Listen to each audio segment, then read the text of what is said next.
இன்னைக்கு வஞ்சர மீன் குழம்பு எப்படி செய்யறதுன்னு பார்க்கலாம். ஒரு நெல்லிக்காய் சைஸ் புளி கரைச்சி வச்சிருக்கேன், ஒரு தக்காளி, 2 ஸ்பூன் குழம்பு மிளகாத்தூள், 1 ஸ்பூன் மஞ்சத்தூள் ஆட் பண்ணி நல்லா கட்டி இல்லாமல் கரைச்சிக்கலாம். 15 சின்ன வெங்காயம், 1 பூண்டு சேர்த்து 1 பல்ஸ் கொடுத்து வச்சிருக்கேன். சட்டியில் எண்ணெய் விட்டு வெந்தயம் தாளிச்சுட்டு அரைச்சி வச்ச வெங்காயம் பூண்டு சேர்த்துட்டு கருவேப்பிலை சேர்த்து நல்லா வதக்கிக்கலாம்.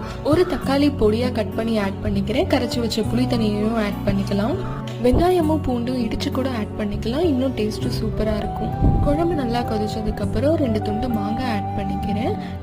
கழுவி வச்ச வஞ்சர மீனையும் ஆட் பண்ணிக்கிறேன். மீன் ஆட் பண்ணி ஒரு கொதி வந்ததுக்கப்புறம் மீன் குழம்பை தாளிச்சிடலாம். 2 ஸ்பூன் எண்ணெய் ஊற்றி தாளிப்பு வடகம் போட்டு புரிஞ்சதும் மீன் குழம்புல எடுத்து ஊற்றி கொத்தமல்லி ஆட் பண்ணி சர்வ் பண்ணால் சூப்பராக இருக்கும். இந்த மாதிரி ஒவ்வொரு ஊர்லேயும் ஒவ்வொரு ஸ்டைலில் மீன் குழம்பு செய்வாங்க. உங்கள் ஊரில் எப்படி செய்வாங்கன்றதை கமெண்ட் பண்ணுங்கள். மறக்காமல் சப்ஸ்கிரைப் பண்ணிவிடுங்க.